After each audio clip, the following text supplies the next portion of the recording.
सदगुरु कबीर साहब ने इस रमैनी में कहा है, बरसो पापी आहि गुमानी, पाखंड रूप छलेव नर जाने।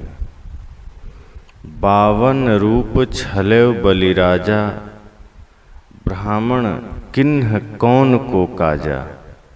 ब्राह्मण ही सब किन्हीं चोरी, ब्राह्मण ही को लागल खोरी। ब्राह्मण किन्हों वेद पुराना, कैसो हुके मोहि मानुष जाना। एक से ब्रह्म है पंथ चलाया, एक से हंस गोपाल है गाया। एक से शंभु पंथ चलाया, एक से भूत प्रेत मन लाया। एक से पूजा जैन विचारा, एक से निहुरी निमाज गुजारा। कोई काहू का हटा न माना, झूठा खसम कबीर न जाना। तन मन भज रहो मोरे भक्ता, सत्य कबीर सत्य हैं वक्ता। आपु ही देव आपु है पाती, आपु है कुल आपु है जाति। सर्वभूत संसार निवासी, आपु ही खसम आपु सुखवासी। कह इत मोहि भयल युगचारी, काके आगे कहों पुकारी। साँचे ही कोई न माने, झूठ ही के संग जाए। झूठे ही झूठा मिल रहा, अहमक खेहा खाए।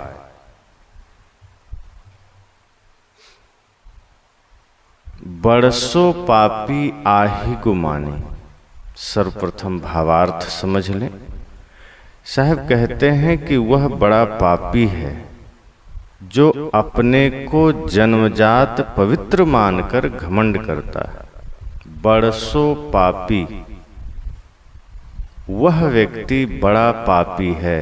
आहि गुमानी, जिसको अपने ऊंचे कुल में जन्म लेने का घमंड है, पवित्र मानना कि मैं ऊंचा कुल में जन्म लिया इसलिए मैं पवित्र हूं, इसका घमंड है। बरसो पापी आहि गुमानी, पाखंड रूप छलेव नर जाने। साहब कहते हैं लेकिन उसने पाखंड का रूप बनाकर साधारण मनुष्यों को छल लिया है। 52 रूप छलेव बलिराजा, और यह अपने को ऊंचा मानने वाला, अपने को पवित्र मानने वाला कब कब और कैसे किसको छला है, क्या क्या किया है साधारण मनुष्यों के साथ, आगे सदगुरु कबीर बहुत ही सटीक उत्तर देते हैं। वे कहते हैं 52 रूप छलेव बलिराजा, कि एक ब्राह्मण ने अपना 52 रूप बनाकर धर्मात्मा राजा बलि को ही छल लिया। ब्राह्मण किन्हों कौन को काजा। साहब कहते हैं ब्राह्मणों ने किसका कल्याण किया, किसका सही काम किया। ब्राह्मण ही सब किन्हीं चोरी, सारी चोरियां ब्राह्मणों ने ही की है, इसलिए ब्राह्मण ही को लागल खोरी। इसलिए उन्हीं के मत्थे सारे दोष भी लगे। खोरी अर्थात दोष। तो जब सारी चोरियां उसी ने की है तो दोष भी उसी को लगेगा। ब्राह्मण किन्हों वेद पुराना। आगे साहब कहते हैं ब्राह्मणों ने इस ढंग से वेद पुराण एवं शास्त्रों की रचना की कि किसी भी प्रकार लोग ब्राह्मण किन्हों वेद पुराना, ब्राह्मणों ने वेद पुराण स्मृति शास्त्र आदि की रचना इस तरह से किया कि कैसे होके मोहि मानुष जाना, कि किसी भी प्रकार से लोग हमें अच्छा मनुष्य समझे। एक से ब्रह्म है पंथ चलाया। इन्होंने अनेक पुराण तथा शास्त्र लिखे, जिसमें एक से ब्रह्म अथवा ब्रह्मा का पंथ चलाया, एक से कृष्ण के अवतार की महिमा की, एक से शंभु पंथ चलाया, एक से शिव का महात्म का पंथ चलाया। शिव पुराण पढ़ेंगे तो शिव की महिमा मिल जाएगी, लगेगा पूरी सृष्टि पूरा ब्रह्मांड शिव जी ने ही चलाया है। विष्णु पुराण पढ़ेंगे तो लगेगा सब कुछ विष्णु जी ने ही किया है। इसी तरह से जिन जिन लोगों का गणेश पुराण देखेंगे तो गणेश जी ने ही सब कुछ किया है। देवी भागवत पुराण देखेंगे तो सब कुछ देवी माता ने किया है। इस तरह से जिन जिन लोगों के शास्त्र को पढ़ेंगे उसमें उनका ही पंथ चलाया गया। साहब कहते हैं एक से शंभु पंथ चलाया, एक से भूत प्रेत मन लाया, एक से शिव की महिमा गाकर उनका पंथ चलाया, एक से भूत प्रेत का ही प्रचार किया। शिव जी के दूतों में, उनके गणों में भूत प्रेत का भी नाम आता है, तो कुछ लोगों ने भूत प्रेत का भी प्रचार किया। आगे साहब कहते हैं एक से पूजा जैन विचारा, एक से जैनियों की पूजा का विस्तार किया। एक ऐसा भी संप्रदाय चला जिसमें जैन में जैनियों की पूजा का विस्तार है, उनके तीर्थंकरों की पूजा का विस्तार है। एक से निहुरी निमाज गुजारा, और एक ऐसा पंथ चला जिसमें झुक झुक करके नमाज पढ़ने का प्रचलन किया। एक से निहुर करके नमाज पढ़ना, ये निहुरना अर्थात झुकना, निहुर करके नमाज पढ़ते हैं मुसलमान लोग। तो साहब ने कहा एक से निहुरी नमाज गुजारा, कि एक ऐसा पंथ चला जहाँ झुक झुक करके खुदा के लिए, अपने पैगंबर, अपने अल्लाह के लिए नमाज पढ़ता है। तो एक ऐसा पंथ चला। आगे साहब कहते हैं कोई काहू का हटा न माना, लेकिन कोई किसी का कहा नहीं माना। इतने सारे पंथ चलने के बाद भी, इतने सारे संप्रदाय चलने के बाद भी, इतने सारे शास्त्र लिखने के बाद भी कोई किसी का हटा नहीं माना, अर्थात कोई किसी का कहा नहीं माना। और झूठा खसम कबीरन जाना, कबीरन का अर्थ यहाँ लोगों से है। सदगुरु कबीर कभी कभी अपना नाम का उपयोग सामान्य जन के लिए भी कर देते थे, तो कबीर से कबीरन अर्थात लोगों की बात है। तो झूठा खसम कबीरन जाना, तो कोई किसी का कहा नहीं माना और झूठा खसम कबीर न जाना, कि लोगों ने अपने झूठे स्वामित्व का प्रदर्शन किया अथवा असत्य को ही अपना मालिक मान लिया, या जिसे अपना आराध्य माना उसकी असत्यता न समझ पड़ी। शून्य में, आकाश में, ब्रह्मांड में अपना मालिक मान लेना, झूठा खसम कबीर न जाना। जहाँ जो है ही नहीं उसे अपना परमात्मा मान लेना, उसमें अपना भगवान खोजना। साहब कहते हैं झूठा खसम कबीर न जाना। तन मन भज रहो मोरे भक्ता, मेरे सज्जनों अपने तन मन वचनों को पवित्र करो। तन मन भज रहो मोरे भक्ता, भजने से अर्थ है पवित्र करना, अपने तन को, अपने मन को, अपने वाणी को, अपने इंद्रियों को। साहब कहते हैं कि अगर सच्चे भक्त हो, अगर सच्चे सेवक हो, इस मनुष्य जीवन में आए हो, तो अपने तन मन को पवित्र करो। सत्य कबीर सत्य है वक्ता। साहब कहते हैं कि कबीर सत्य का उपासक है। कबीर झूठ को स्वीकार नहीं करता है, और कबीर सत्य का ही वक्ता है, सच बोलने वाला है। सदगुरु कबीर अपने को इंगित करते हुए कहते हैं कि कबीर सत्य के उपासक है।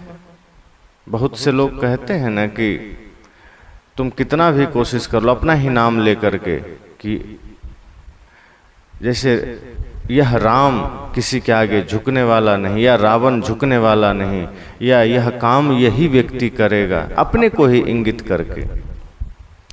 या रहीम, रमेश, जो भी, दिनेश, महेश, गणेश, किसी का भी नाम ले लीजिए, तो जो व्यक्ति होते हैं कई बार अपने को ही इंगित करके इशारा करते हैं कि यह काम तो यही करेगा। तो इससे तात्पर्य यह होता है कि वो अपने ओर इशारा करते हैं। सदगुरु कबीर कहते हैं कि इतने सारे पाखंड, इतने सारे आडंबर इस धरती पर हैं, लेकिन मैं सत्य का उपासक हूं। मैं किसी से डरने वाला नहीं हूं, मैं किसी से भयभीत होने वाला नहीं हूं, और सत्य ही बोलने वाला हूं। ऐसा नहीं है कि मैं सिर्फ सत्य की उपासना करता हूं, सिर्फ सत्य को स्वीकार करता हूं, मैं सत्य बोलता भी हूं, घबराता नहीं हूं। और सच में जब हम सोचते हैं कि पूरे भारत में मुगलों का शासन और काशी में पंडितों की नगरी, वो काशी पंडितों की नगरी जहाँ चारों तरफ पंडितों का ही बोलवाला, वहाँ सदगुरु कबीर ने आडंबर को, पाखंड को जड़ से हिलाया। इसलिए वे कहते हैं कि मैं सत्य का उपासक हूं और सच बोलने वाला हूं। फिर साहब आगे कहते हैं, आप ही देव आप हैं पाती। सबके भीतर निवास करने वाला यह चेतन अपने आप ही देवता है। आप ही देव आप हैं पाती। और इनके पूजने के लिए वे अपने आप फूल पत्ते हैं। पाती मतलब पत्तियां, फूल, पत्ते। साहब कहते हैं कि इस शरीर में निवास करने वाला जो चेतन है, यही स्वयं अपने आप में देव है। हो हुजूर, साहब कहते हैं यही हुजूर है, यही स्वामी है, यही देव है। और यह स्वतः ही अपने पूजा के लिए फूल पत्ती भी है, कहीं कोई अलग से कुछ नहीं है। आप हैं कुल, आप हैं जाति, तथा अपने आप उत्तम कुल जाति है। सर्वभूत संसार निवासी, संसार में निवास करने वाले सब जीव अपने आप अपने स्वामी हैं और स्वरूप ज्ञान तथा स्वरूप स्थिति को पाकर स्वयं आनंद कंद हैं। सर्वभूत संसार निवासी आप हैं खसम आप सुखवासी। संसार के जितने भी लोग हैं, साहब कहते हैं ये सब अपने आप में ही अपने आप का स्वामी है और आप ही सुखवासी और अपने स्वरूप स्थिति में स्थित होकर स्वयं सुख का रूप है, स्वयं आनंद कंद है। आगे साहब कहते हैं, कहइत मोहि भयल युग चारी, काके आगे कहों पुकारी। कहइत मोहि, मुझे कहते हुए चारों युग बीत गया, लेकिन कोई सुनता नहीं, बहुत ज्यादा परिवर्तन नहीं आ सका। काके आगे कहों पुकारी, 4 युगों से मैं कह रहा हूं, अब मैं किसके आगे पुकार कर कहूं, अब मैं किससे सुनाऊं। साचे ही कोई न माने, झूठे ही के संग जाए। साहब कहते हैं सत्य कोई मानता कहाँ है, झूठ सदा लोगों को प्रिय होता है और झूठ के समर्थन में लोग खड़े हो जाते हैं। लोग उसे ही मानने के लिए दौड़ पड़ते हैं। तो साचे ही कोई न माने, झूठे के संग जाए। सत्य कोई मानता नहीं है, झूठे के साथ खड़े हो जाते हैं, झूठे के ही साथ लोग समर्थन देते हैं। झूठे ही झूठा मिल रहा, अहमक के हा खाए। साहब कहते हैं झूठे गुरु तथा झूठे चेले मिल रहे हैं और अंत में अज्ञानी धूल फांकते हैं, अहमक खेहा खाए। अहमक मतलब अज्ञानी, खेहा मतलब धूल। तो ऐसे अज्ञानी अंत में धूल ही तो खाते हैं। तो ये सदगुरु कबीर के इस पद का भावार्थ हुआ। अब हम इसको समझते हैं अच्छी तरह से। साहब कहते हैं, बरसो पापी आही गुमानी, पाखंड रूप छलेव नर जाने।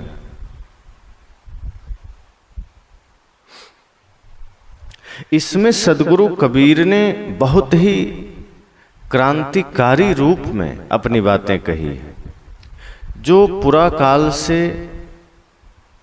या पूर्व काल में जाति के नाम पर छुआछूत चल रहे थे, आडंबर चल रहे थे, लोगों को ठगने का काम चल रहा था, एक वर्ग अपने को ऊंचा मान करके समाज को वर्गला रहा था, इस पर साहब ने प्रहार किया है। लोग कह देते हैं कि वेद में लिखा है, स्मृति में लिखा है, पुराण में लिखा है, अन्य शास्त्रों में लिखा है। साहब कहते हैं सारे शास्त्र तो लिखे भी तुमने हैं और तुमने जैसा चाहा वैसा लिखा। ये कोई भगवान ने थोड़े भेजा है। लेकिन लोग कहते हैं वेद अपौरुषेय है, अर्थात किसी पुरुष ने नहीं लिखा है। ऐसा नहीं है। सारे शास्त्र पुरुषों ने लिखे हैं या स्त्रियों ने लिखे हैं, अर्थात मनुष्यों के बनाए हुए। कोई आकाश से ये शास्त्र नहीं आए हैं। और उन शास्त्रों में जितने भी पाखंड की बातें लिखी गई, जितने भी आडंबर की बातें लिखी गई, साहब ने कहा यह समाज को गुमराह करने के लिए, यह समाज को बेवकूफ बनाने के लिए।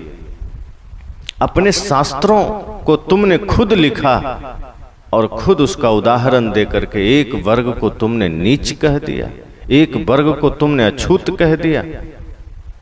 इस पद में साहब ने इसी क्रांतिकारी रूप में अपना वचन कहा है, अपना वक्तव्य दिया है। और उन्होंने पहली पंक्ति ही कहा है, बरसो पापी आहि गुमानी।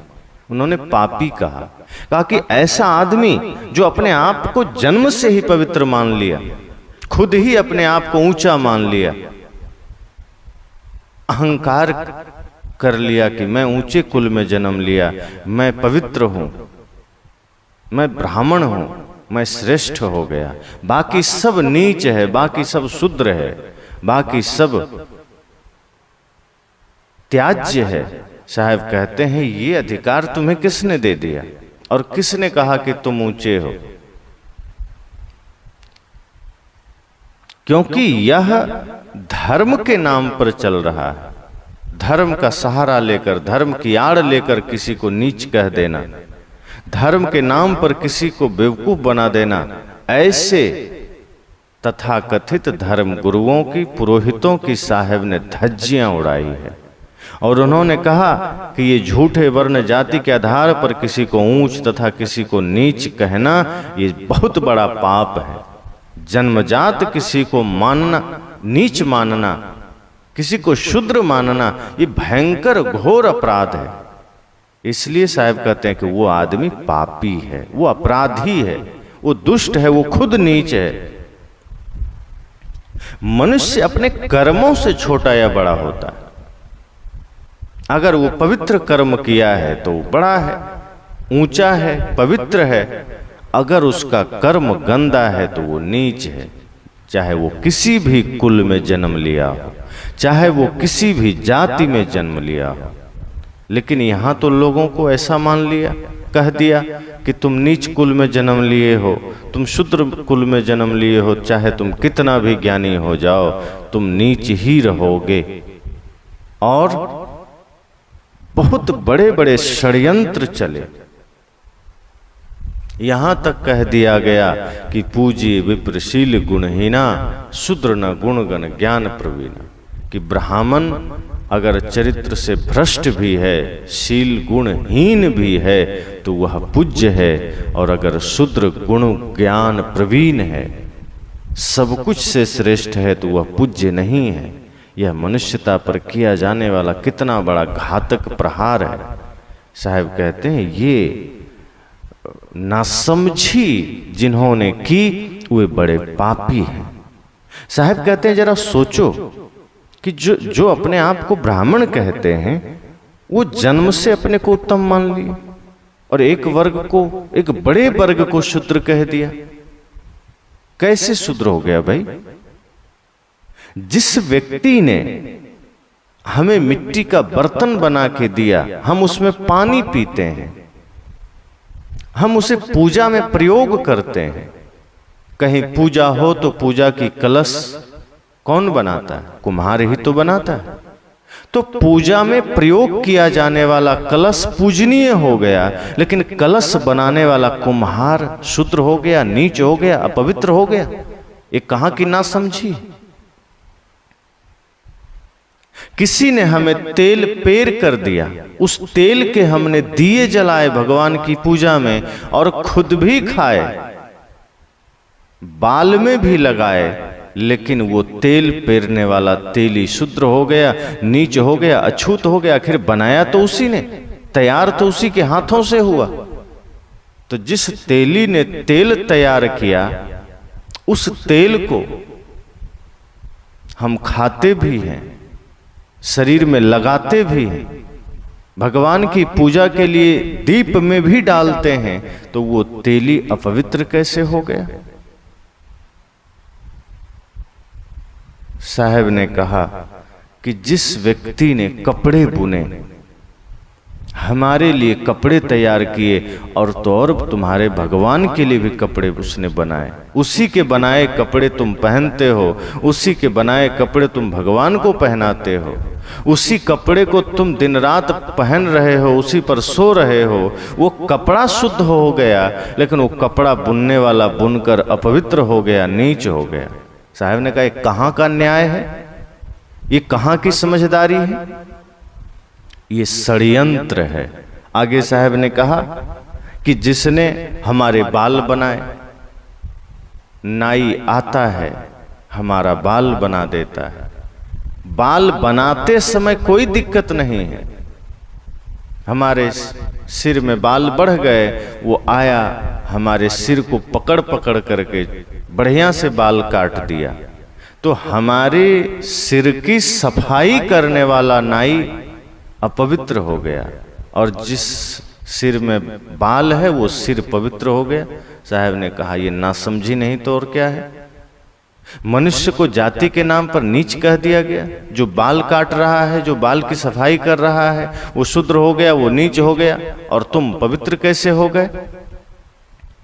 जिसने हमारे कपड़े धोए, उस धोबी समाज को तुमने नीच कह दिया। तुम्हारे कपड़े तुम्हारे शरीर में गंदे हैं, तुम गंदगी में बैठे हो तो तुम पवित्र हो, और जिसने तुम्हारी गंदगी साफ कर दी, जिसने तुम्हारे कपड़े धो दिए, वो गंदा हो गया। साहब ने आगे कहा कि जो भंगी समाज टट्टी उठाया, टट्टी साफ किया, मैला साफ किया, जगह जगह की गंदगी को साफ किया, उसे तुमने नीच कह दिया, और तुम गंदगी फैलाने वाले ऊंच हो गए। साहब कहते हैं, गंदा करने वाला नीच है, गंदगी साफ करने वाला तो श्रेष्ठ है, वो तो महान है, वो तो ऊंचा है। जिस तरह से किसी की जान लेने वाला पापी माना जाता है, लेकिन जान बचाने वाला धर्मात्मा माना जाता है, इसी प्रकार गंदगी फैलाने वाला नीच हो सकता है, नीच होगा, लेकिन जिसने गंदगी साफ की वो तो श्रेष्ठ होगा, वो तो पवित्र होगा। गांव घर में जानवर मर जाते हैं, तो जिसे हमने चमार कह करके नीच कह दिया, छोटा मान लिया, बेचारा वो उस मरे हुए जानवर को उठा के मरघट पहुंचा दिया, वो अपवित्र हो गया, लेकिन तुम पवित्र हो गए। और जब उसी जानवर को मारकर तुम खा रहे हो तो तुम पवित्र हो। उन्हीं जानवरों को अपने पेट में डाल रहे हो तो अपने पेट को ही कब्रिस्तान बना लिया, अपने पेट को ही शमशान घाट बना लिया। मुर्दे पेट में थोड़े डाले जाते हैं, मुर्दे शमशान में डाले जाते हैं, वहां जलाए जाते हैं, गाड़े जाते हैं। लेकिन राक्षस प्रवृत्ति के लोग क्या करते हैं, एक जीव को मार दिया और मारने के बाद अब जो जीव मर गया वो मुर्दा ही तो हो गया, वो लाश ही तो है। घर में कोई मर जाए तो आदमी उसे बाहर जाके जला देता है, लेकिन एक मछली, एक मुर्गा, मुर्गी, बकरा, बकरी, भैंसा, गाय काट करके वो मुर्दा हो जाने के बाद, लाश हो जाने के बाद अपने पेट में डाल दिया।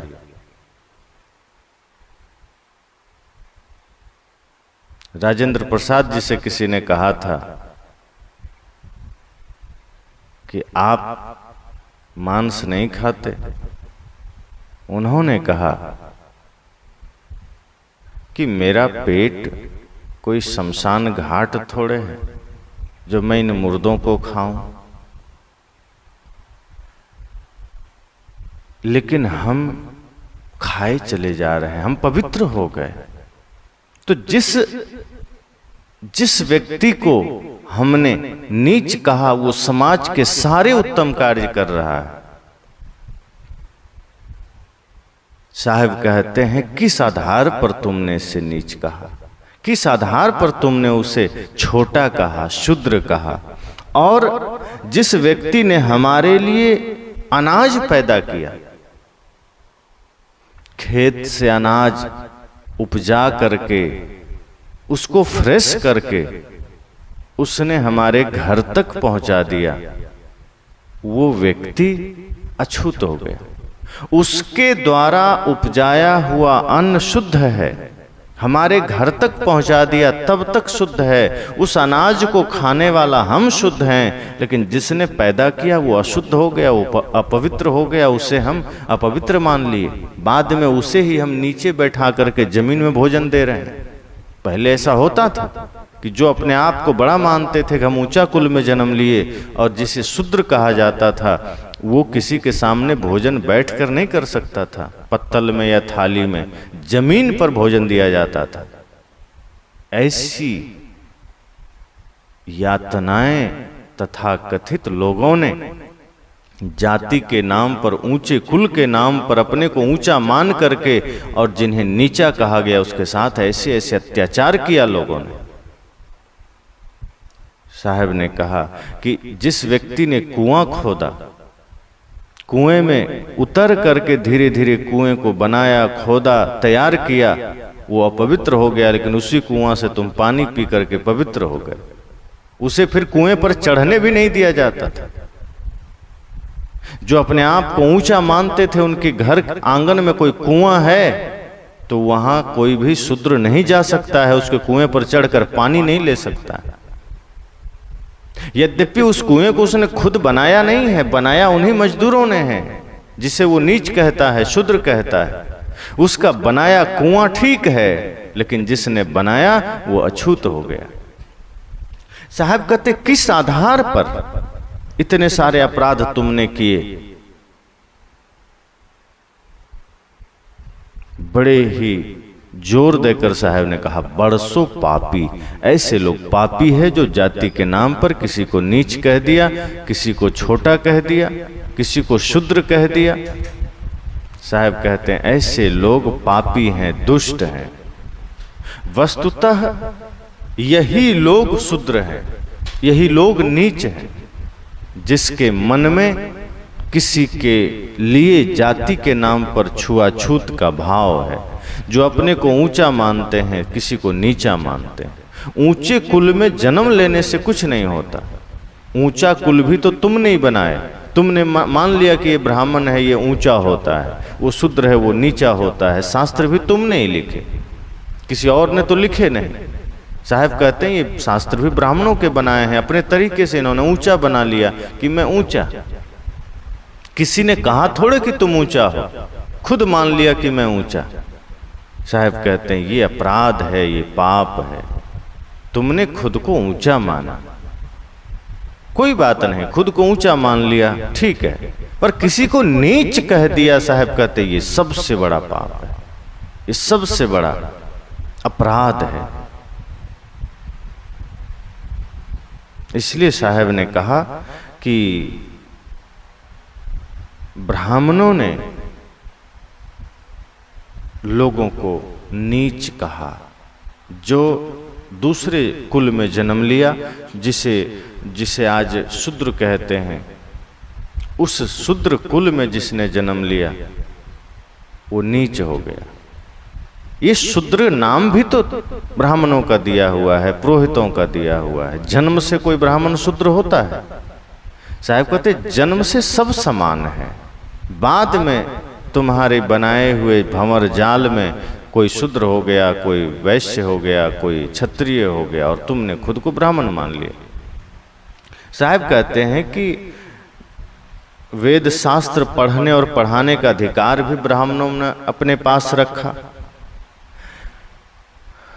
और इस क्रम में उसने क्षत्रियों को पढ़ने की छूट दी और वैश्यों को थोड़ा और नीचे स्तर पर रखा, और शूद्र कहे जाने वाले बंधुओं के लिए तो भाषा पढ़ने का अधिकार भी नहीं दिया। और सदगुरु कबीर कोई बात हवा में नहीं करते, ये सभी धर्म शास्त्र में लिखे गए हैं और ऐसा हुआ है। शूद्रों के साथ जो अत्याचार हुआ है, शूद्र नाम दे करके उसे नीच कहना और उसके साथ अत्याचार करना, एक बहुसंख्यकवादी को हमेशा के लिए नीचे दबा के रखना, जातिवाद का दीवार खड़ा करके रखना, साहब ने कहा ये कर्म लंबे समय तक चला है और आज भी कहीं ना कहीं मन मस्तिष्क में लोगों के ये विचार दबा हुआ है, समय समय से बाहर आ जाता है। बड़े बड़े धर्मगुरु जो अपने आप को मानते हैं कि हम ब्राह्मण कुल के हैं, जब उनकी अपनी सभा लगती है तो वहाँ ये जातिवाद का विष वो बाहर लेकर आते हैं। बाकी समय तो कहते हैं कि हम सब हिंदू हैं, जब वोट देने की बात आए तो हम सब हिंदू हैं, लड़ने की बात आए तो हम सब हिंदू हैं, लेकिन गद्दी पर बैठने की बात आए, पूजा की बात आए, प्रतिष्ठा की बात आए, तब कहते हैं हम ब्राह्मण हैं, तुम शूद्र हो, तुम इसके योग्य नहीं हो, तुम मंच पर बैठने के योग्य नहीं हो। ये नासमझी चलती है। तो साहब ने कहा कि वेद शास्त्र पढ़ने का अधिकार भी ब्राह्मणों ने अपने पास रखा और कहा कि शूद्र को वेद पढ़ने का अधिकार नहीं है, शूद्र को पढ़ने का ही अधिकार नहीं, वेद तो छोड़ दीजिए।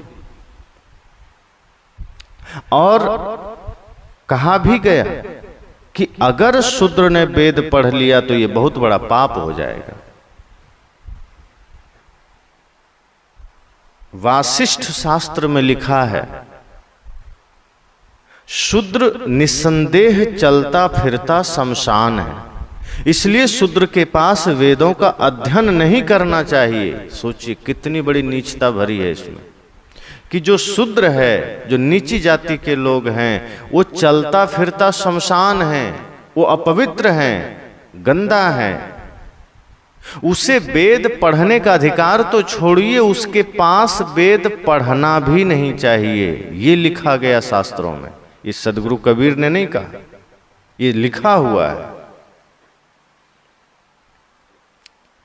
शमशान मेत प्रत्यक्षम ये शूद्राः पादचारिणः तस्मात् क्षुद्र समीपे तु नाध्येतव्यम कदाचन। वासिष्ठ में यह बात आई है कि शूद्र निसंदेह चलता फिरता शमशान है, इसलिए शूद्र के पास वेदों का अध्ययन नहीं करना चाहिए। पद्युः वा एतच्छ शमशानम यच्छूद्रस्तमा क्षुद्र समीपे नाध्येतव्यम। कहा गया कि वह चलता फिरता श्मशान है, इसलिए शूद्र के सामने वेद नहीं पढ़ना चाहिए। आगे लिखा गया, शूद्र यदि निकट आकर वेद सुन ले तो क्या करना है। एक बात और लिखी गई कि ब्राह्मण शूद्र को वेद का ज्ञान न दे। ये कहाँ लिखा गया? ये लिखा गया मनुस्मृति में, न शूद्राय मति दद्यात्, अर्थात उसे ज्ञान न दे, वेद का कोई भी ज्ञान ब्राह्मण शूद्र को न दे। आगे लिखा गया कि शूद्र यदि निकट आकर वेद सुन भी ले, अगर कोई जिसे ब्राह्मणों ने शूद्र कहा कि वो शूद्र है, नीच है, अगर वो निकट आकर के वेद कहीं सुन लिया तो क्या करना है? उसके कानों में पिघला हुआ रांगा भर देना है या फिर लाख भर देना है। और यदि उसने वेदों का पाठ कर लिया हो तो उसकी जीभ काट देना है, और यदि उसने वेद मंत्रों को याद कर लिया है तो उसके शरीर को काट देना है। ये बात कहाँ लिखी गई? यह बात है गौतम धर्म सूत्र में। सब पुराने जो शास्त्र हम कहते हैं उसमें ये सारी बातें लिखी गई। सदगुरु कबीर ने प्रमाण के साथ कहा कि ये तुम्हारे शास्त्रों में ये कचड़े भरे हैं, तुमने खुद से ये शास्त्र लिखे, तुमने खुद से ये ग्रंथ की रचना की और एक वर्ग को नीच कह दिया। किस आधार पर? किसी को नीच कहना, इससे बड़ा पाप तो कुछ भी नहीं है। और इतना ही नहीं, यह भी कहा गया कि शूद्र वह है जो दूसरे की सेवा करे और जिसे सवर्ण जब चाहे उखाड़ फेंके और जब जितना चाहे उसका वध कर दे। यह लिखा गया ऐत्रेय ब्राह्मण नाम के ग्रंथ में, यह लिखा गया कि शूद्र वह है जो दूसरों की सेवा करे, अर्थात ब्राह्मण की सेवा करे, क्षत्रिय की सेवा करे। और जब ब्राह्मण क्षत्रिय की अर्थात सवर्णों की जब मन में इच्छा हो जाए कि मुझे इसका वध कर देना है, इसको उखाड़ देना है, वो कर सकता है, उसको कोई दोष नहीं लगेगा, कोई पाप नहीं लगेगा। यह ऐत्रेय ब्राह्मण में लिखा गया। ब्राह्मणों ने लिखा, अपने से ही लिखा कि विधाता ने गायत्री छंद से ब्राह्मणों को बनाया, त्रिष्टुप छंद से क्षत्रियों को तथा जगती छंद से वैश्यों को बनाया, परंतु उसने शूद्रों को किसी भी छंद से नहीं बनाया। इसलिए शूद्र यज्ञोपवीत संस्कार के लिए अयोग्य है, उसे यज्ञोपवीत संस्कार का अधिकार नहीं है। यह बात वासिष्ठ में लिखा गया, वासिष्ठ धर्मशास्त्र में। साहब कहते हैं कि कितना षड्यंत्र किया गया एक वर्ग को नीच कहने में, बदनाम करने में, उसे गुलाम बनाने के लिए, उसे अपना दास बनाने के लिए कि जब मन में आया मार दो, जब मन में आया उखाड़ दो, जब मन में आया उसके साथ कोई दुर्व्यवहार करो, उसे नीच मान करके नीच की तरह व्यवहार करो। साहब ने कहा क्या क्या षड्यंत्र की बातें लिखी गई, और यह धर्मशास्त्रों में लिखी गई। और लिखा किसने? ब्राह्मणों ने खुद। तो जिसने खुद लिखा, सोचो कितने पाप की बात लिखी। साहब कहते हैं यह तो सब जानता है कि किसी भी व्यक्ति का जन्म माता पिता के रजवीर्ज मिलने से होता है, किसी छंद से, दोहा से किसी का जन्म होता है। सवाल ही नहीं होता कि कोई छंद से पैदा हो जाए। कोई नहीं जन्मे मात पिता बिन बांधे वेद की नीति। कोई माता पिता के बिना जन्म नहीं ले सकता। और यहां कहा गया कि ब्राह्मण गायत्री छंद से जन्म लिया।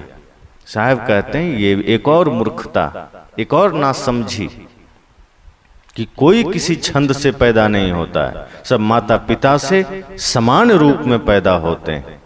यह जन्मजात उच्चता का पाखंड कितना झूठ और कितना बड़ा पाप है।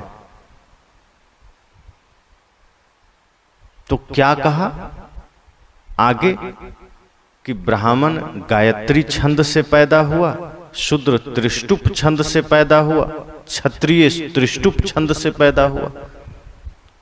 ब्राह्मण को कहा गया, ब्राह्मणों ने अपने लिए लिखा कि हम गायत्री छंद से पैदा हुए, क्षत्रिय त्रिष्टुप छंद से पैदा हुए, और जो वैश्य हैं वह जगती छंद से पैदा हुए। तो किसी ने कहा कि ये शूद्र कैसे पैदा हुआ? तो ब्राह्मणों ने क्या लिखा? असतो वा एव संभूतः यच्छूद्र। सतपथ ब्राह्मण में यह लिखा गया। पुस्तक का नाम ही सतपथ ब्राह्मण है। तो क्या लिखा उसमें कि यह शूद्र असत से पैदा हुआ है, झूठ से पैदा हुआ है, इसका कोई अस्तित्व ही नहीं है, ये कीट पतिंगे के समान है। श्री भगवत शरण उपाध्याय ने लिखा है कि मनु, याज्ञवल्क्य, वशिष्ठ, शंख, लिखित, नारद तथा बृहस्पति सभी ने अपने मंत्र पूतवाणी से शूद्रों की सुकाट्य गर्दन नापी है। खून के छींटे इतिहास के पन्नों पर पृष्ठ संख्या 103 में श्री भगवत शरण उपाध्याय ने लिखा है।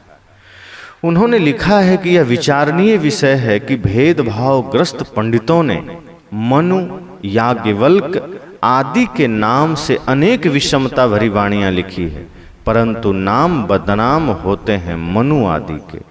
इसका प्रत्यक्ष उदाहरण है कि वाल्मीकि रामायण में कबंध वध के समय श्री राम ने शूद्र कहे जाने वाले बंधुओं को कुछ भी भला बुरा नहीं कहा है।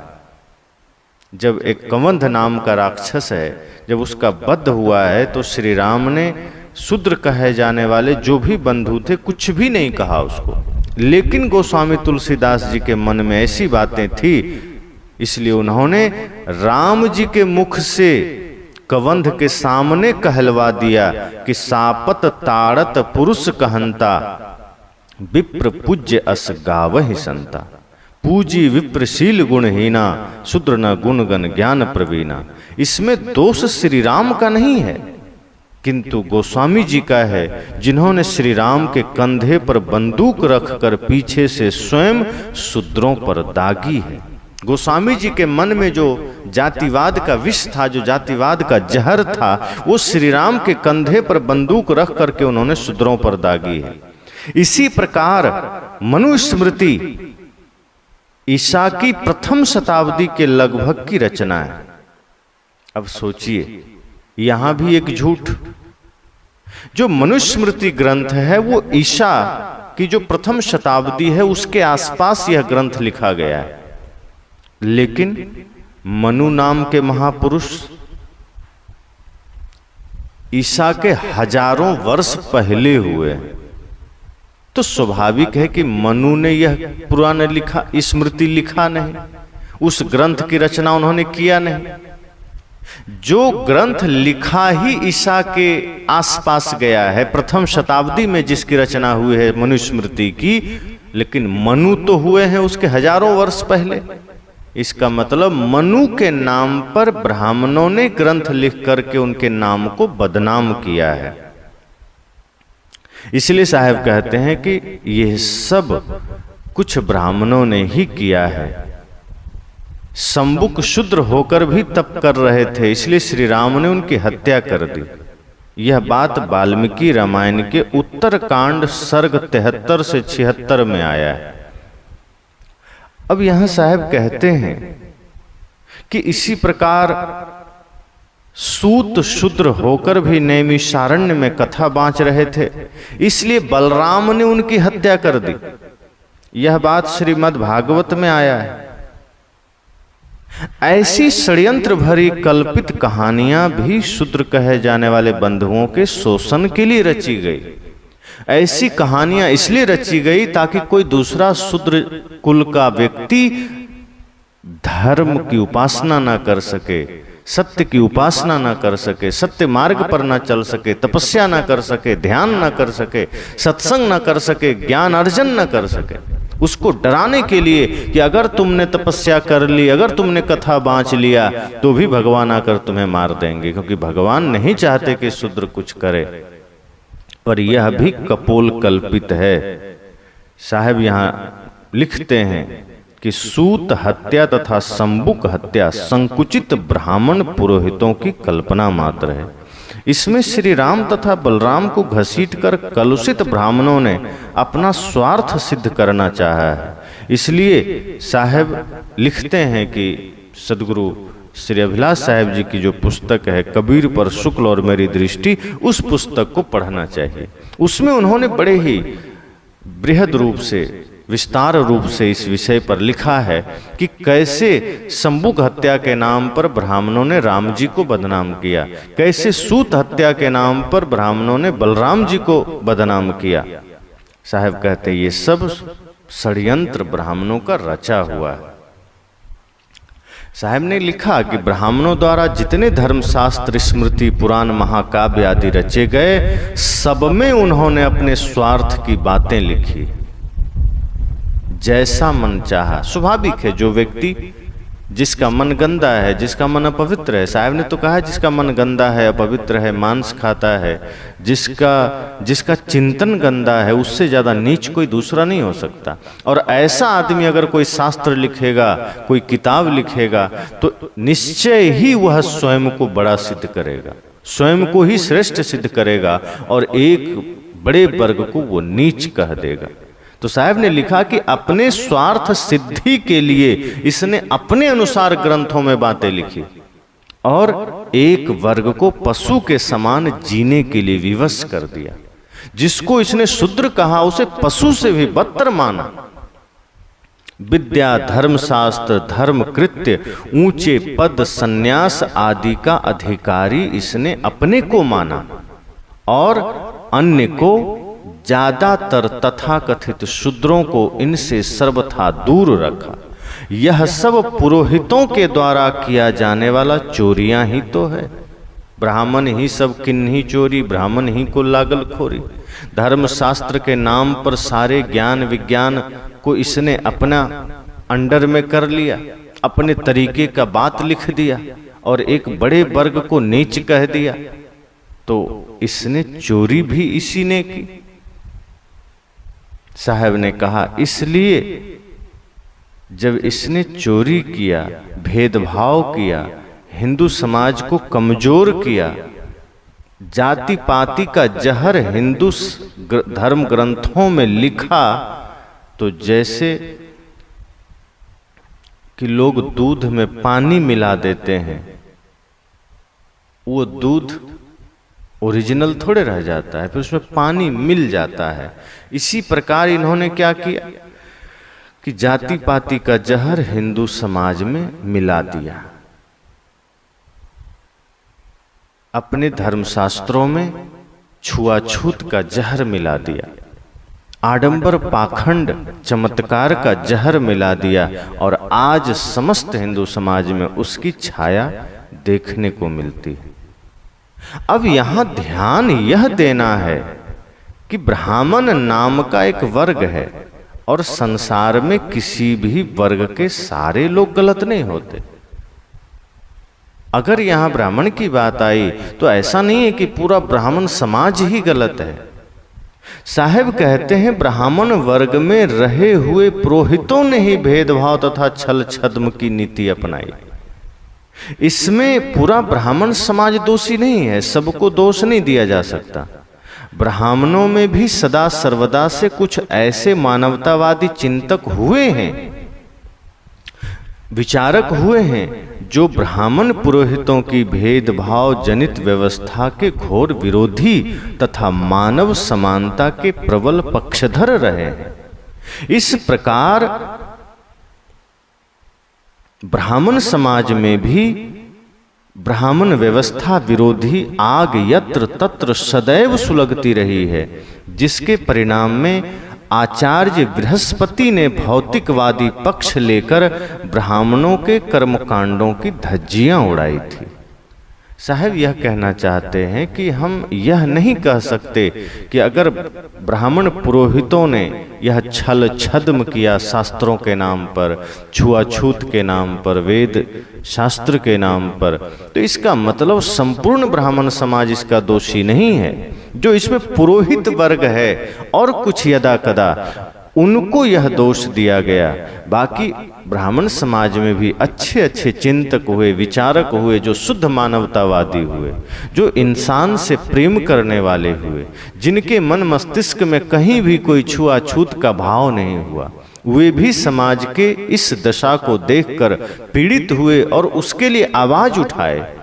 तो साहब कहते हैं कि ब्राह्मण व्यवस्था और ब्राह्मणों में जो कर्मकांड है उसका विरोधी स्वर, इसके विपरीत कुछ बातें, इसके खिलाफ में कुछ बातें उपनिषद, महाभारत, गीता आदि धर्म ग्रंथ में यहाँ कुछ कुछ जगह देखे जा सकते हैं।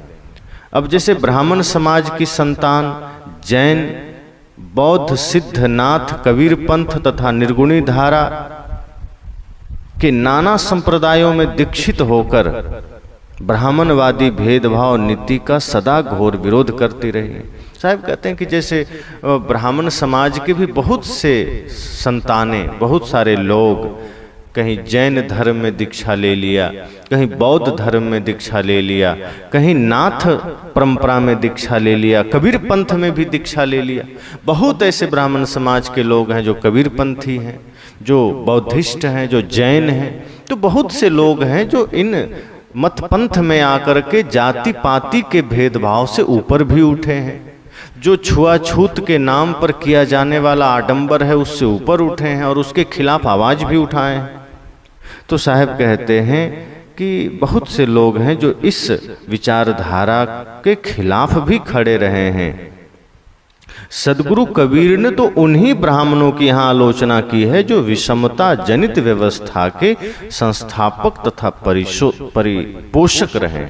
सदगुरु कबीर उन ब्राह्मण पुरोहितों का विरोध करते हैं जो जातिवाद के समर्थक हैं, जो इंसान के विरोधी हैं, जो मांसाहार के समर्थक हैं, जो छुआछूत के समर्थक हैं, जो इंसानियत के विरोधी हैं। सदगुरु कबीर ऐसे ब्राह्मण समाज का, ऐसे ब्राह्मणों का विरोध करते हैं, उसका खिलाफ करते हैं। सदगुरु कबीर का उद्देश्य किसी व्यक्ति का दिल दुखाना नहीं है, या वो किसी वर्ग विशेष का सिर्फ खिलाफ नहीं करते हैं। जहां जहां कमियां आई और जिस वजह से समाज में विघटन आया, जिस वजह से इंसान इंसान का दुश्मन बना, जिस वजह से व्यक्ति व्यक्ति का दुश्मन बना, जाति के नाम पर, धर्म के नाम पर, संप्रदाय के नाम पर, साहेब ने सिर्फ वहां वहां अपनी बातें कही है। वे तो ब्राह्मणों को एक तथ्य सुझा रहे हैं, वे कह रहे हैं, उन्हें सावधान कर रहे हैं। वे कहते हैं कि अपने आप को वो समझें और खुद को जाति और वर्ण विहीन शुद्ध मानवतावादी स्तर पर लाने का प्रयत्न करें। इसी की आवश्यकता सब समय थी, आज तो अति आवश्यक है। साहब कहते हैं कि जो ब्राह्मण समाज है वो खुद इस मामले में खड़े होकर के जाति पाति का विरोध करें, छुआछूत का विरोध करें, इंसान इंसान के बीच जो जाति की दीवार खड़ी हुई उसका खिलाफ करें। ब्राह्मण समाज खुद इस तरह से जब समाज में खड़े होकर के मानवतावाद विचार लेकर खड़े होंगे, छुआछूत का विरोध करेंगे और शुद्ध इंसानियत का भाषा, शुद्ध इंसानियत का भाव लेकर चलेंगे, तो फिर समस्त सृष्टि, समस्त लोग एक सूत्र में बंध सकेंगे। अब यहाँ यह भी बात है कि केवल ब्राह्मण पुरोहित ही दोषी हो, ऐसी बात नहीं है। जहां कहीं भी किसी भी परंपरा में पुरोहित होगा, क्योंकि पुरोहित से ब्राह्मण समाज में थोड़े, ये पुरोहित का काम करने वाला लोग हर जगह है। साहब कहते हैं कि पुरोहित जहां कहीं भी होगा, किसी भी परंपरा में पुरोहित होगा, वह ऊंच नीच का भेदभाव डालेगा, वो वही काम करेगा, वो विष बीज बोएगा, जातिवाद का जहर बोएगा, छुआछूत की बात करेगा, मेरा तेरा की बात करेगा। किसी पुराण में ब्रह्मा की महिमा की गई तो किसी पुराण में कृष्ण गोपाल को ब्रह्म माना गया, किसी में शिव को सर्वोपरि कहा गया तो किसी में भूत प्रेतों की महिमा गाई गई।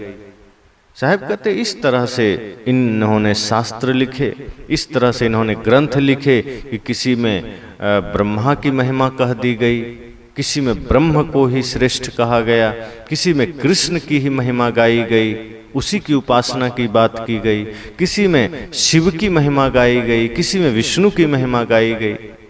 और ये सब जगह की बात है। हर संप्रदाय में कुछ ऐसे पुरोहित होते हैं जो अपने गुरु के लिए, अपने भगवान के लिए इस तरह की बातें लिखते हैं कि वही सब कुछ है।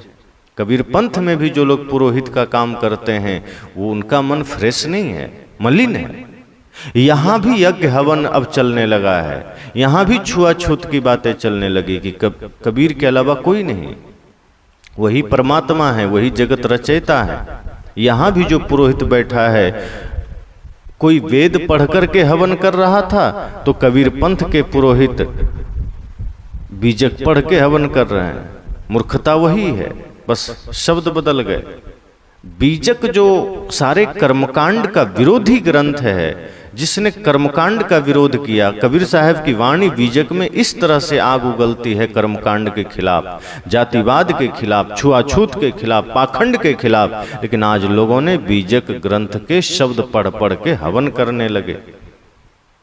जगह जगह आप देखें गृह प्रवेश जहां करते हैं तो कबीर पंथी पुरोहित भी, साहब कहते हैं वो संत नहीं है, वो पुरोहित है। कबीर पंथ में जो पुरोहित है वो गृह प्रवेश में जाएंगे तो वहां भी हवन कुंड बना के हवन करेंगे। जो कबीर पंथ में पुरोहित है वो शादी में जाएंगे तो उसी तरह के पाखंड करेंगे, वो श्राद्ध में जाएंगे उसी तरह का पाखंड करेंगे। साहब कहते हैं ये पुरोहित भी अपने भगवान, कभी अपने आराध्य को भगवान बना करके बाकी सबको नीच मान करके छुआछूत फैला रहे हैं। तो इस तरह के पुरोहित हर जगह मिल जाएंगे। जैनियों ने भी अपने तीर्थंकरों की महिमा कर उनकी पूजा का विधान किया। जैन समाज में भी जो उनके तीर्थंकर होते हैं उनकी महिमा बढ़ा दी गई, उनके नाम पर बहुत सारे काल्पनिक कहानियां गढ़ दी गई कि वही सब कुछ हैं, श्रेष्ठ हैं, उनकी महिमा हो गई, उनका पूजा का विधान किया गया। तो यही बात मुसलमानों ने अपनी पद्धति चलाकर नमाज पढ़ना आरंभ किया। मुसलमानों ने भी वही किया कि अपने अनुसार उन्होंने सिस्टम बना लिया कि खुदा की इबादत करनी है, नमाज पढ़ना है, यही सब कुछ है, यही भक्ति, यही पूजा, यही आराधना। तो मुसलमानों ने भी अपना पंथ चलाया। इस तरह अनेक गुरुओं पुरोहितों के मार्ग निकले और वे अपने अपने को मोक्ष तथा ईश्वर के एकाधिकारी घोषित करते रहे। साहब कहते हैं इस तरीके से अनेक अनेक मत पंथ निकले, अनेक अनेक संप्रदाय निकले और सबने अपने अपने तरीके से ईश्वर की कल्पना की, मोक्ष की कल्पना की, स्वर्ग की कल्पना की और ये कहा कि हमारे गुरु, हमारे भगवान, हमारे शास्त्र में ही कल्याण है। और यह काम हर मत पंथ के पुरोहितों का है। जो सच्चा संत होगा, जो यथार्थवादी होगा, जो सबके प्रति करुणा का भाव रखेगा, जो मानवतावादी होगा, वो यह आडंबर नहीं फैलाएगा। उसके हृदय में सबके लिए सम्मान होगा। वो मनुष्य को कभी नीच नहीं कह सकता। उस समस्त सृष्टि के प्रति करुणावान होगा, प्रेममय दृष्टि लेकर खड़ा होगा। तो साहब ने कहा कि इस तरह से पुरोहितों ने, हर संप्रदाय के लोगों ने अपने अपने ईश्वर, अपने अपने भगवान की कल्पना की, अपने अपने धर्मशास्त्र बनाए और खास करके इसमें ब्राह्मण पुरोहितों ने सबसे ज्यादा किया। उसी ने इतने बड़े वर्ग को नीच कह करके बहुत सारे षड्यंत्र किए। तो इस तरह से साहब ने आगे कहा कि कोई किसी का हटा न माना, झूठा खसम कबीर न जाना। कि कोई किसी का हटा अर्थात रोकना नहीं माना। कोई किसी ने किसी को रोका गलत मार्ग पर जाने से, किसी ने रोका आडंबर करने से, किसी ने रोका छुआछूत करने से। साहब कहते हैं कोई किसी का हटा न माना, झूठा खसम कबीर न जाना। जीवों ने झूठे खसम को सही मान लिया। खसम का अर्थ है मालिक एवं स्वामी। झूठी प्रधानता को सही मान लिया। झूठा खसम कबीर न जाना। कबीर साहब कहते हैं कि लोग यह न समझ सके कि यह स्वामी या श्रेष्ठ बनना झूठा है। लोगों ने झूठे स्वामित्व को ही मान लिया। जहां जहां बताया गया कि ये भगवान, ये खुदा, ये पैगंबर, ये अल्लाह, ये गॉड, ये महापुरुष, नदी नाले पहाड़ पर्वत, उसी को मान लिया। किसी की बात कोई माना नहीं। अपने अपने तरीके से भगवान की रचना कर लिए, अपने अपने तरीके से स्वामित्व गढ़ लिए। साहब कहते हैं ये समझ ही नहीं पाए कि यह श्रेष्ठ बनना, अपने आप में बड़ा बनना, अपनी कल्पनाओं में जीना, अपने तरीके का मायावी संसार में एक कल्पना का जगत निर्माण करना, ये सब झूठा है। खुद ही खुद को श्रेष्ठ मान लिया, दूसरे को नीच मान लिया। झूठा कसम कबीर न जाना। साहब कहते हैं खुद में यह कितना झूठ बात है कि खुद ही श्रेष्ठ बन बैठा, खुद ही ऊंचा बन बैठा, खुद ही मालिक बन बैठा। विनम्रता हो जीवन में, प्रेम हो जीवन में। जहाँ प्रेम होगा, जहाँ करुणा होगी, वहाँ सबके लिए प्रेम होगा, सबके लिए समता का भाव होगा, अहंकार नहीं होगा। ऊंच नीच है मध्य की वाणी, एक है पवन एक है पानी। साहब यहाँ कहते हैं कि यहाँ मूलतः कौन ऊंच है कौन नीच है, सब में एक ही आत्मा है। कोई ऊंचा कोई नीचा नहीं, सब एक प्रकार से है, सब एक समान है, किसी में वैर नहीं, कोई विरोध नहीं, कोई छुआछूत की बात नहीं। इंसान मात्र एक है। साहब तो कहते हैं जीव मात्र एक है, सब में एक ही आत्मा, एक ही परमात्मा है। कबीर साहब कहते हैं कि मैं सत्य की उपासना करता हूं और सत्य की राय देता हूं। साहब कहते हैं मैं सच कहता हूं, मुझे भय नहीं, क्योंकि शरीर छूटने का भय सबको होता है। साहब कहते हैं मैं क्यों भय करूं जो शरीर मेरा नहीं है, मैंने तो इसे कब का छोड़ रखा है, इसलिए मैं सत्य कह सकता हूं, मैं सत्य कहता हूं, मैं सत्य की उपासना करता हूं। साहब कहते हैं हे मनुष्य, तू जड़ देवी देवताओं के सामने घुटने टेक कर गिड़गिड़ाओ मत। ये जड़ देवी देवता के सामने घुटने टेक कर तुम गिड़गिड़ा रहे हो, तमेव माता च पिता तमेव बंधुश्च सखा। साहब कहते हैं जड़ देवी देवताओं के सामने घुटने मत टेको, गिड़गिड़ाओ मत, कुछ मिलने वाला नहीं है। तुम जो भी मांग रहे हो कुछ नहीं मिलेगा। अपने मन को निर्मल करो, मन को पवित्र करो, सबके साथ प्रेम का व्यवहार रखो, सब कुछ मिलेगा। माता पिता गुरु की सेवा करो, दीन दुखी की सेवा करो, सहायता करो, भूखे प्यासे लाचार असहाय की सेवा करो, सब मिलेगा। और सब में ही परमात्मा को देखो। ये जड़ चीजों में जाकर के मत्था टेकना और वहां धन विद्या समृद्धि सुख स्वास्थ्य की कामना करना, साहब कहते हैं हे मनुष्य ये मत करो, इससे कुछ होने वाला नहीं। अपने मन वाणी कर्मों को पवित्र करो। तुम स्वयं देवों का भी देव हो, महादेव हो, तेरे सद्गुण ही तेरी पूजा के लिए फूल पत्ते हैं। साहब कहते हैं कि जो तुम्हारे जीवन में सद्गुण है, दया है, क्षमा है, शील है, संतोष है, विवेक है, श्रद्धा है, भक्ति है, प्रेम है, साहब कहते यही तुम्हारे जीवन के फूल हैं, पुष्प हैं।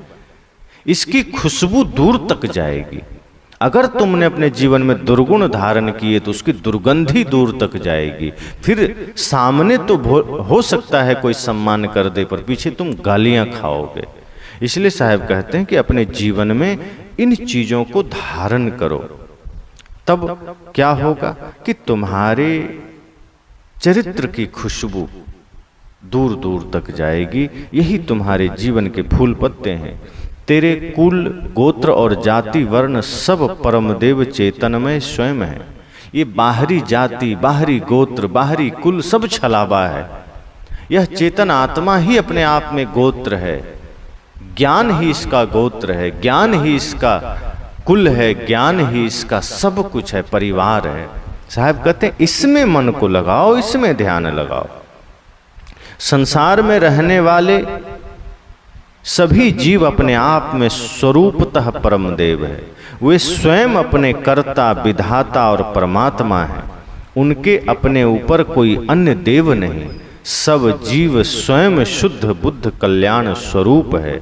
उन्हें सत्संग विवेक द्वारा अपनी पहचान करना चाहिए और अपनी स्थिति में आना चाहिए। मानव में ब्राह्मण शूद्र कौन है?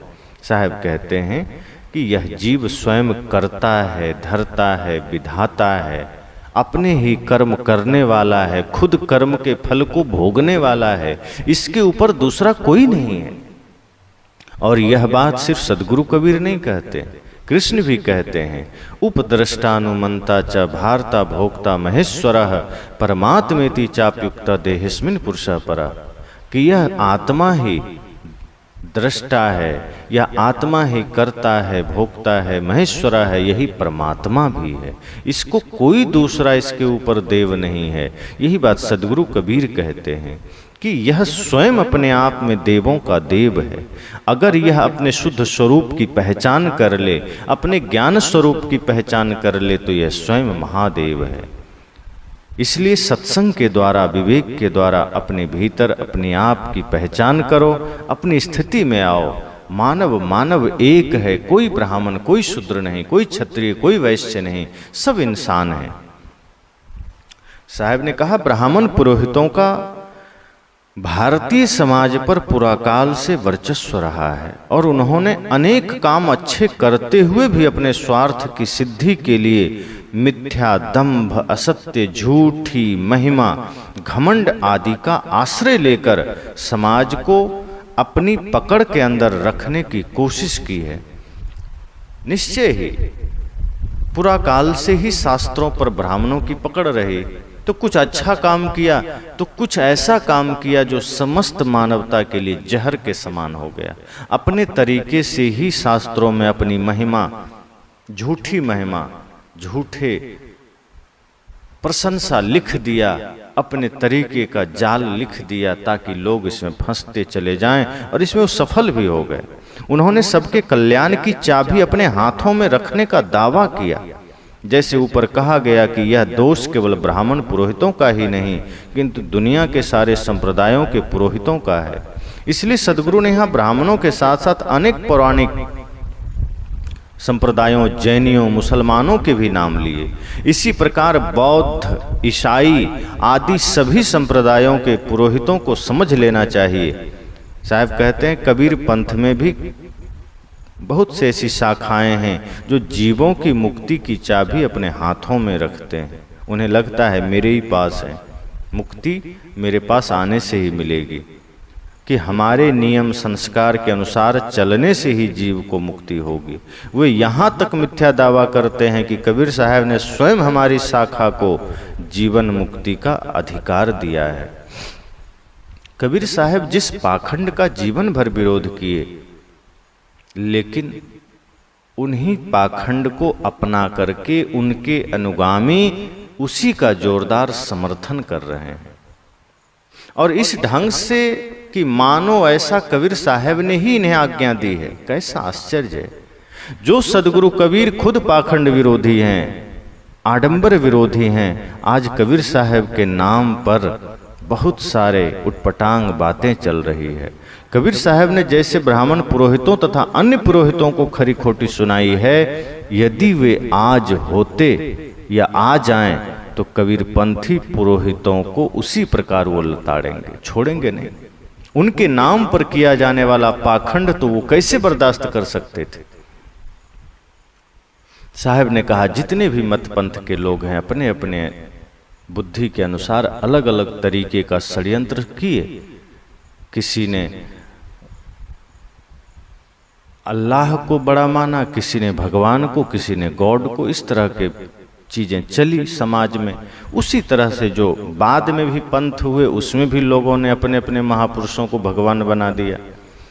भेदभाव उत्पन्न करने वाले पुरोहितों की धारा पूरा काल से ही रही है। वैसे शुद्ध मानवतावादी, क्रांतिकारी, आत्मचिंतक, विवेकी संतों एवं विद्वानों की धारा भी पूरा काल से रही है। साहब कहते हैं कि आडंबर करने वाले पूरा काल से रहे हैं, पाखंड करने वाले पूरा काल से रहे हैं, जातिवाद करने वाले पूरा काल से रहे हैं। इसी प्रकार सत्य की उपासना करने वाले मानवतावादी विचारक भी पूरा काल से रहे हैं, लेकिन उनकी संख्या कम रही।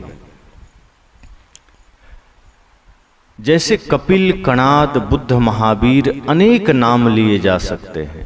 महर्षि कपिल हैं, महर्षि कणाद हैं, महात्मा बुद्ध हैं, महात्मा महावीर हैं। ऐसे अनेक नाम हैं जो जातिवाद, छुआछूत, संप्रदायवाद से बिल्कुल ऊपर उठकर अपनी बातें कही है, संपूर्ण मानवता के हित की बातें कही है।